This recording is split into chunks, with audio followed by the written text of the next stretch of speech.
Hi, how are you doing? Welcome to the Conscious Spirit podcast.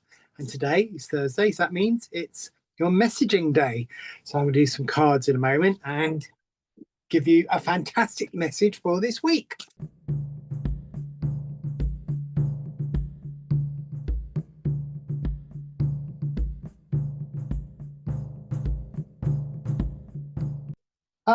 So before we start, remember, message is not the only thing we do on this channel. If you go to our website, TCS Everyday Psychics, you will find that we offer spiritual development, we offer healing, we offer clearings, and anything to do paranormal. So if you have something that goes bump in the night, you need us to help you with that and sort that out, we're your guys. So go to the website, send us a message, and we'll get back to you. Also, we do on our other channel, TCS Everyday Psychics, we do on YouTube reactions to videos and paranormal videos. So if you have a paranormal video you'd like us to go look into, send us a message on our website and we will get back to you and have a look at it. So what else? Oh, if you love this channel, please comment, like, subscribe. And I don't think the hype thing comes on this one, but I know the hype is on the paranormal channel.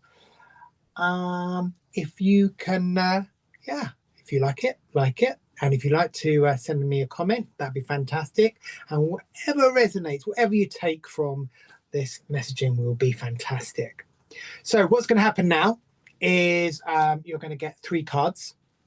They're going to come up and just sit for a few minutes, take in those breaths, breathe in, breathe out, and actually see what resonates with you, which card screams at you, and then go to which one it is, and we'll give you some messaging.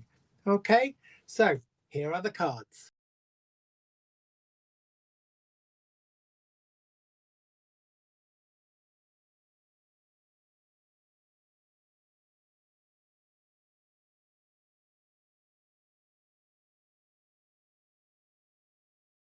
Hi, Group A.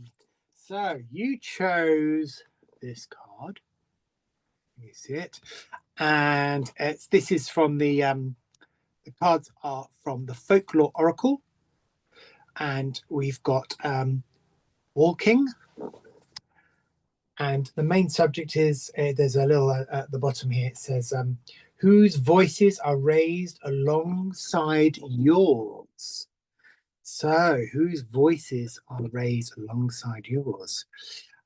So let's think about and feel what resonates with us with this card, and then I'm going to choose some oracle as it's autumn, and we'll choose 2 cards which will have some words on it, and then we'll pick that in with the main subject of walking.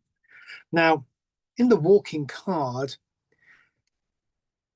the imagery, can you see that? The imagery feels like it's of collective labor, collective rhythm, and the shared purpose that invites you to listen for the voices that join yours in the weaving of your path.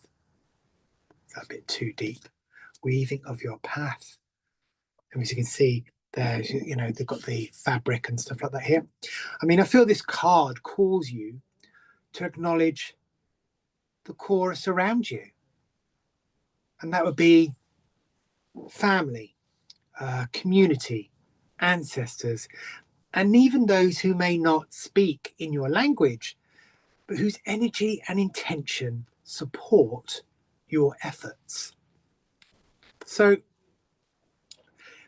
if you had to get, well, what is the core? What's the core interpretation of this card, of this walking? Well, it feels you're not alone in your endeavors, as other people, others are contributing, whether overtly or subtly, to the fabric you're creating. The cadence of your work is synchronized with that wider rhythm those traditions, the shared memories, and the communal goals.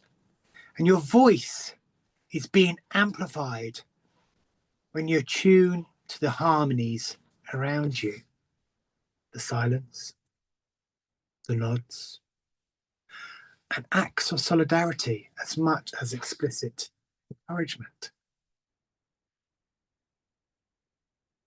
Very interesting card. Very interesting card.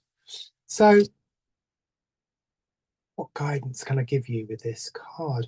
Well, listen for the voices that rise within you.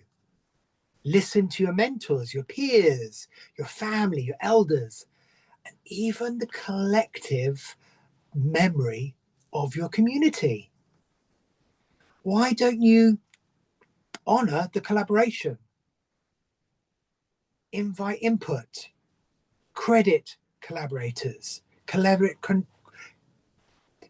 credit contributors, and weave together the diverse perspectives with each other. And of course, don't forget grounding. Ground your steps in shared intent. When you move as a chorus, you impact, your deepens. As it deepens, it endures. So that's quite a meaty card this week, isn't it? The walking. But it's great because it's not just about you. It's about others, their voice, to help you along on your journey, on your path. So let's get some of these cards. I've gone very close on my camera. Apologies. Let's do the cards. And we'll pick something here. Okay, the first one I've got is freedom. And the second one, scavenge. You see that? These are fantastic cards. If you want to know where I've got these cards, these are the Urban Crow. Here's the Urban Crow Oracle deck. Amazing. That's by MJ Kulian. It's great. Really good. Really, really good. So we've got freedom and scavenge on our card. So what we want is we want to enhance the message. So enhance the message walking. So pairing the walking card with freedom and scavenge, it definitely adds a dynamic tension, doesn't it, between liberation and resourcefulness. Don't you think? Now, these cards often speak about reclaiming space, improvisation, and turning scraps into something useful, usable, and meaningful. So we have to get a main message from freedom. Freedom is about choice, isn't it? And in breaking cycles that confine you. It's about your voice carrying that authority when you act in service of authentic needs. So it's important that you embrace the emancipation. Gosh, that's a big word for me for this week. Emancipation. There we go. From the drudgery by reimagining the constraints as creative fuel. So it's embracing and changing your constraints into creative fuel. But remember, we got the walking. It was about the voices. It was about whose voices are raised alongside yours. Freedom is found in choice and breaking the cycles around you. And your voice carries that authority when you act in service of authentic needs. So scavenge. There we got the scavenge. And a feel is about resourcefulness. You know, making do with what's at hand. It's about repurposing and improvising. You know, if you think about many of the wars in the past, you know, let's take the Second World War. They really had to scavenge. They really had to use the resourcefulness and make and do what's hand, didn't they? They had to put this to this, you know, whether it was clothes or food or equipment, you know, because it wasn't available. They had the tenacity. Ooh, I love that word. The tenacity to comb through the edges and margins to uncover the hidden value. And scavenge is also not also about resourcefulness, it's also about adaptability. You know, it's about the shifts in circumstances that come, that you are presented with, that can reveal new opportunities. But obviously, for those new opportunities, as long as you have that curious mind. Remember, curiosity killed the cat. So it's about, if we sort of integrate all this, it's about raising voices in that shared labor while liberating and repurposing for the common good. That's good. So your work is a chorus, isn't it? It's supported by your community. But it also invites you to liberate yourself from limiting assumptions about how things must be done. And then it's listening for those contributions you might have overlooked. Every voice has a thread in the tapestry of life. So remember, when resources are scarce, it's about trusting your collective. It's been trusting your ingenuity so that you can scavenge ideas, materials, and take the time to advance your project. And also, don't forget, celebrate the act of turning those scraps into something purposeful, wonderful, or beautiful. Remember, this is a form of freedom in itself. So if I have to, no, I don't have to do anything. What I mean is, if we take this week's cards for you and we put those into practical steps. Okay. So one, it was about voices, wasn't it? So let's map voices around you. So why don't you create a simple list of people whose energy or ideas align with a project you have going? Remember, note how each person contributes. So the encouragement, labour, resources, expertise, etc., etc. And it's important. It's working within that community to build that task or that project for you, and obviously jeering on the team, jeering off the community as you go. Two, I think it's about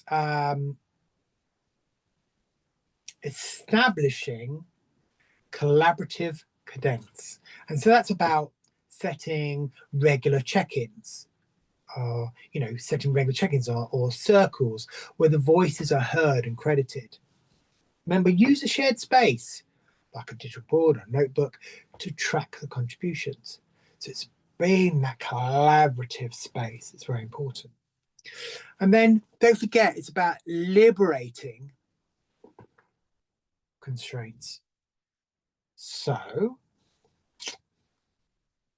why don't you identify one rule or habit you're holding on to that limits your creativity? And then brainstorm ways to flip it around. What would it look like if I did it differently? And then how about scavenge with a purpose?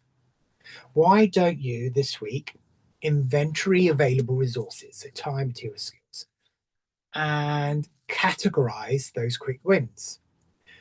Why don't you reframe the scraps? So using, So reframe the scraps. And what I mean by that is, so here's my outcome, and then I'm going to use these scraps to get to that. So using old paper as collage, leftover fabric as patches, time blocks as collaborative sessions, food, taking scraps of food and make it into a hearty meal. Think outside the box, look at things with a different perspective. Try it new. It may taste horrible, but you tried. It's great. And you'll talk about it another day. Don't forget, then there's grounding. Ground the weaving in tradition and innovation. So it's about honor the traditional methods you're drawn from. So it's about the walking rhythm, the communal practice. It's about, it's about grounding what's important to you. So I'll just leave a couple of things and a couple of questions to leave you with this week. So which voices feels most aligned with your current project or task? And then how can you invite them more clearly into the process? What about what constraint could you release today to make space for that creative freedom? And then what scrap can you repurpose this week to advance your goal or task? And who can you credit for the idea? A lot to think of this week, Group A. I hope you enjoyed this message, and we look forward to seeing you next week. Take care. Bye-bye. Hi, Group B. How are you? I hope you're having a good week. Welcome, welcome, welcome. So you chose predators. Predators. And at the bottom there's a question. What predatory forces are at work in your life? So what predatory forces are at work in your life? Now, this is a fantastic deck, and I don't know where I put it, but it is from the Folklore Oracle deck. Oh, here it is. There we go. Fantastic. So we're going to use that as our main subject matter, and then I'm going to be using the Urban Craw Oracle deck, and we will come up with some messaging and get a deeper thing. So if we just look at the predators, so predators, when you talk about predators, you automatically think, oh, a wolf or lion. No, predators can be human. Don't just think it's the animal side. So the predator card, this invites you to name and acknowledge the forces that threaten your safety, threaten your boundaries, or even threaten your well-being. You see, predators aren't only external dangers. They can also be internalized patterns, coercive dynamics, or unhealthy power imbalances that may push or could push you off your path. So it's important, by identifying your predators and identifying them, you reclaim the agency and begin to act with clearer boundaries and smarter strategies. So if we had to look at, okay, take this interpretation, this core interpretation, where to use it, and then we'll look at how we can put that into some guidance. So let's think. So I feel it's about recognizing the power dynamics that would pressure you or manipulate you or drain your energy. You have times you go, oh, I'm so exhausted. And you just think, oh, it's because I've been working too hard all the time. Is it? Or is somebody draining you? Are they the predator taking your energy? Are they the predator that are slowly manipulating you to do things without you realizing? So then it's important that you notice these patterns where you shrink, where you silence yourself or trade away needs to maintain your harmony. Remember, this card asks for honest visibility. Naming the threat, I feel, is the first step to protecting yourself and then reclaiming your space. So what guidance can the Predator's card give you this? Well, I think it's about naming the predatory forces who are at hand, naming the forces you suspect or know. Now, they could be toxic relationships, they could be coercive work dynamics, they could be financial exploitation, they could be self-sabotage, or pervasive fear. Ooh. Ooh. The list could be endless. Remember, choose something that is specific to you, not everyone else. Remember, assess the impact.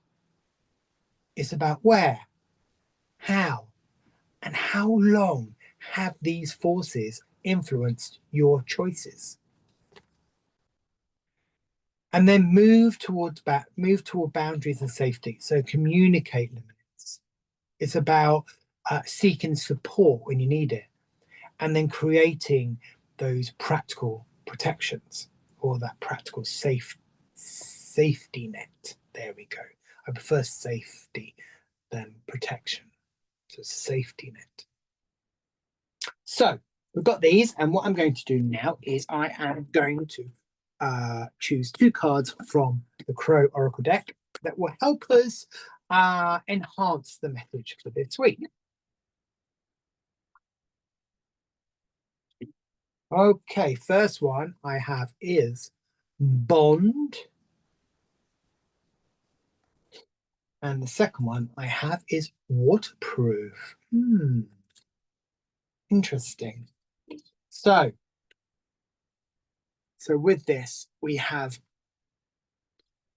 Bond and Waterproof.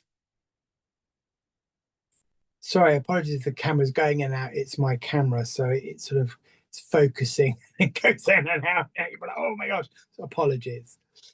So when pairing the Predators with Bond and Waterproof, I feel it adds a focus on relationships, a focus on trust and resilience in the face of pressure. See, Bond speaks to the ties that keep you connected and supported, while Waterproof emphasizes protection, endurance, and sealing vulnerabilities against leaks or exposure. Look, the crow looks like he's got a coat on, and the water is just falling off because they look after their feathers, and they give off an oil on their feathers, which is the waterproof that helps them fly and helps them protect themselves. So, yeah, and endure the flying, endure the how long it will last. Okay? So let's get a couple of messages. So Bond. Well, I feel it's about strengthening trusted connections. You know, it's relying. Oh, can you get that? It's about relying on people who respect your boundaries and show up for you. How about that? Mutual accountability. Because that ensures relationships hold you up, not pull you down. Remember, you must communicate. Communicate clearly about the needs and limits, and trust grows where promises are kept. So the waterproof, remember I just talked about, it's about building those protective barriers. Sorry, too many P's. So it's about build protective barriers, practical steps to guard your time, your space, and energy. You know, resilience under stress is a skill. It's about enduring the pressure by maintaining routines and safe havens. It's about repair and seal. You see? Repair and seal. So address the small links before they become floods. Mend the boundaries as needed. So it's about identifying, so look all the cards together, it's about identifying predatory forces, strengthening bonds and sealing protections. So predators thrive where boundaries are weak. You know, if you think of wolves and they look around, where's the weakness? Where can we get? You know, they surround like a bison, herd of bison, and they find a little one. There's the weakness. There's the weakness. We're going to get that.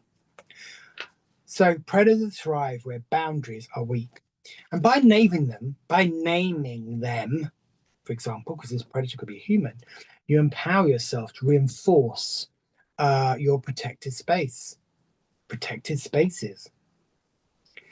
And the bond will provide the social fabric you can lean on when confronting those threats. And the waterproof, that's going to give you the tools to shield yourself and repair breaches. So your strategy blends clear boundaries with trusted support, and that will create a resilient stance against pressure. So what practical steps?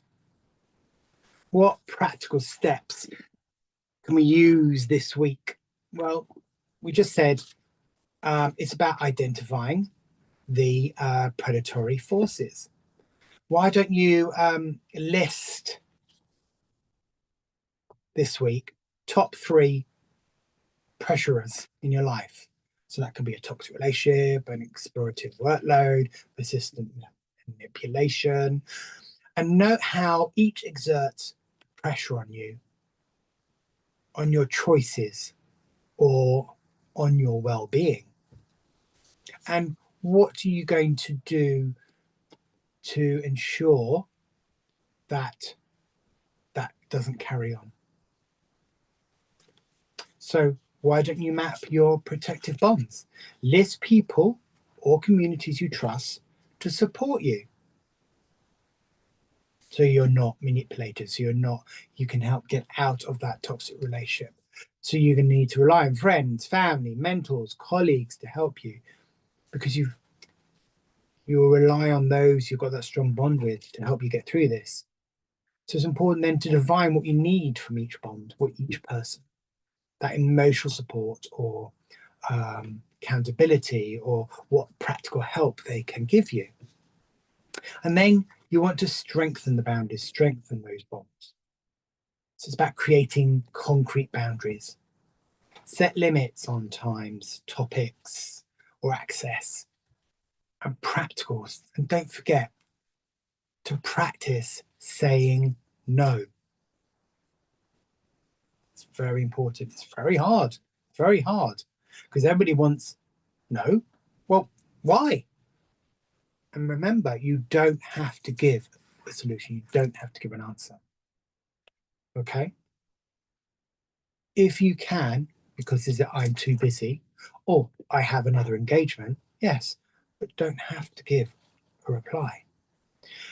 And also with the waterproofing, strengthen those boundaries, it's about establishing safety measures. So it's about communicating in writing or schedules that protect your downtime, that protect your privacy controls. So it's establishing those safety boundaries, safety measures within those boundaries. What else? Well, build a shield of routines and safety. You know, build a shield of routines. So it's about developing dependable routines that ground you. safe spaces, self-care blocks, daily check-ins. That will help. What about addressing the leaks and how to mend them? So it's about identifying small breaches. So things like nagging feelings, guilt trips, and then plan those quick remedies. How can you repair relationships or disengagement? It's about you can reinforce, reweave your support network. It's how I'm going to do that. Well, I've got this, so I need to repair my best friend. How am I going to? This is what I'm going to do. This is how I'm going to achieve it. And then it's about turning that vulnerability into strength. It's about sharing your boundaries with trusted bonds to increase the accountability. So this week, it's a tough week this week with your Predators waterproof and bond. How you're going to achieve it. So I'm just going to leave you with these questions this week, Group B. So which relationship or dynamic feels most at risk right now? And what boundary would alleviate that pressure? How about this one? Who in your network can you turn to for specific forms of support or accountability? And lastly, what small leak can you seal this week to prevent larger breaches in your energy or safety? I hope this week resonated with you, Group B, and I really do look forward to seeing you next week. Okay, take care. Bye-bye. Hi, Group C. How are you this week? Great. Well, you chose the third card, which is Birth. And this deck is from the Folklore Oracle deck. I just had it a minute ago. There it is. And I'm also going to be using some other cards, Oracle cards, and that's going to be the Urban Crow. There we go. And that's going to help us gain some more messaging. So you chose Birth, and there's a question at the bottom here on the card, and it says, what are you birthing into the world? There's the card, beautiful card. What are you birthing into the world? Now, I feel the Birth card this week invites you to consider what new life, idea, project, or identity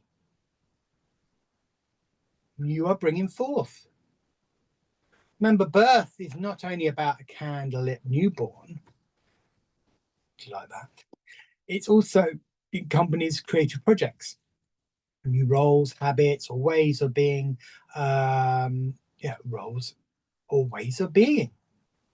That's it. That are beginning to take shape in your world. This becomes a moment to honor potential, nurture emergence, and it's important to align those actions with the future you that you want to cradle. I think don't just automatically the birth is just not giving birth. It's about birth this week is nurturing and identifying something new that's happening in your life. If you think of any of the tarot, the ace is all about new things. The pages are starting something new, and it's really important. So the birth is a fantastic card. What's happening to you this week? What are you birthing into the world?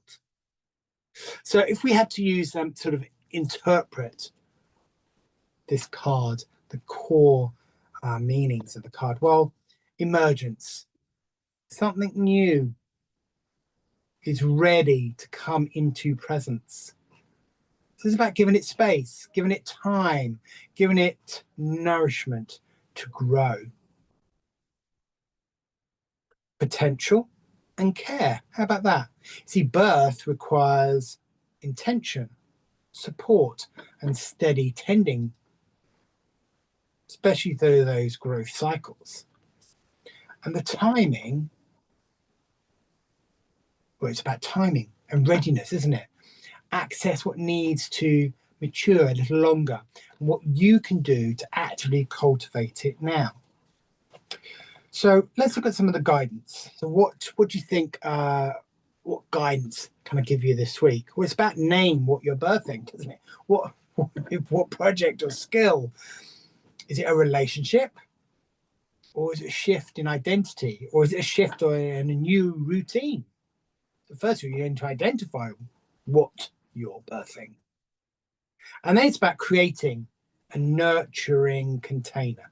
So what I feel mean that is about allocating the space, allocating the time and resources, so the new thing you're developing can develop without being smothered or rushed. And then don't forget, it's about seeking supportive conditions. So it's asking your communities for help or mentorship or practices that sustain early growth. Remember, it's not all about you trying to achieve it. It's about outside help, helping support you and help you grow. So the very three things that are really important from birthing something new.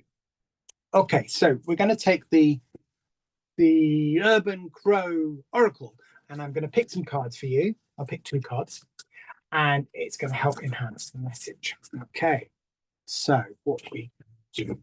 So I have gifts, and the second one is routine. There we go. Okay, so, and then we're going to incorporate the message with the birth. So pairing my words are all over the place today. So pairing birth with gifts and routine adds a pragmatic daily life orientation to your emergence.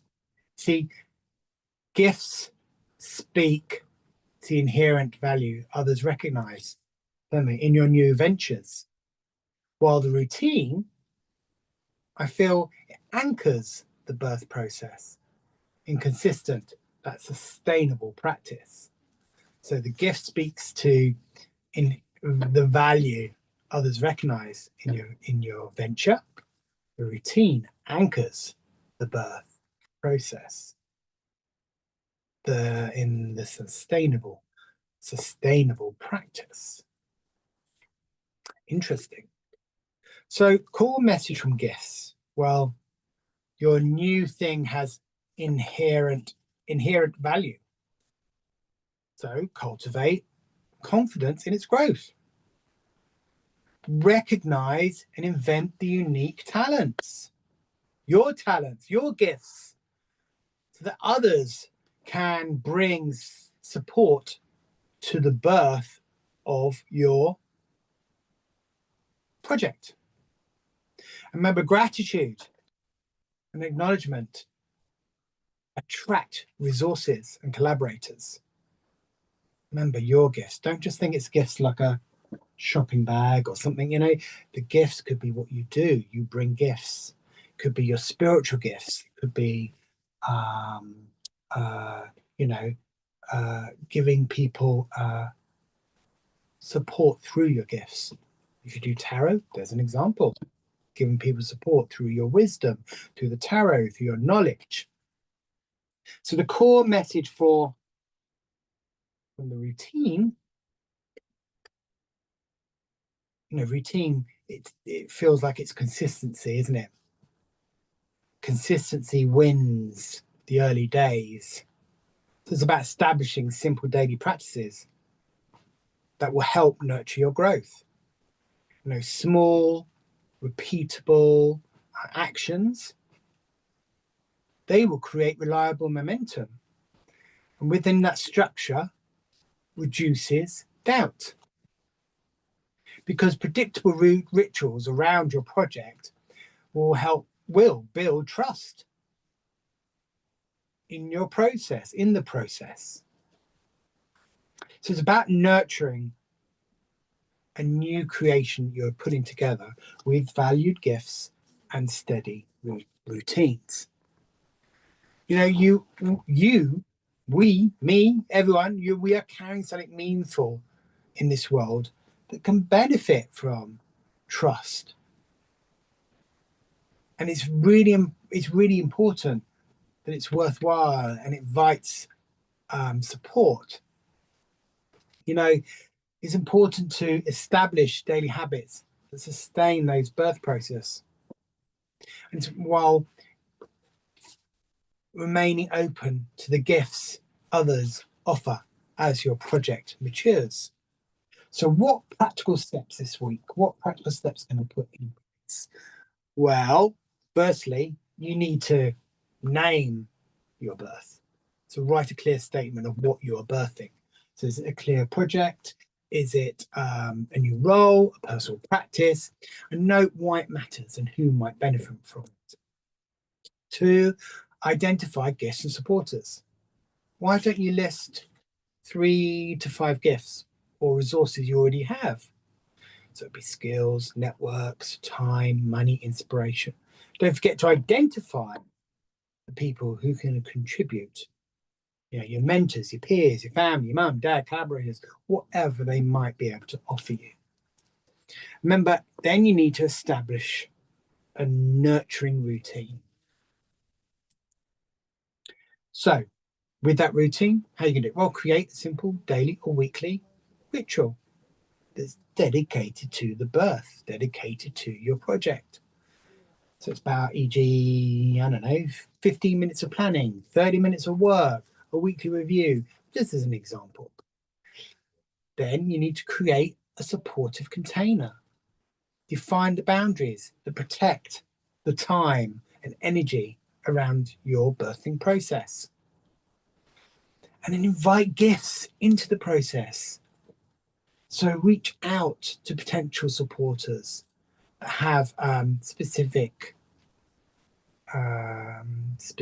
needs or talents, or it's about asking feedback, it's about collaborating, it's about resources, it's about come join, help me, and then it's acknowledging those that do. And then I think it's really important to get feedback. How you're doing, realign the routines, adapt what you're doing, adapt what's been most effective, what's been part of the growth process, what has been productive, effective in your journey, so you can carry on, and what hasn't, you can let go. So this week, I'm going to leave you three questions. So what is the most tangible first steps you can take this week to honor your birth? Which gifts, whether people, skills, or resources, would most accelerate this birth, and how can you invite them? And then lastly, what simple routine can you establish now to create consistent progress without you burning out? Well, it's a very busy week for you there, Group C. I hope you enjoyed the messaging this week.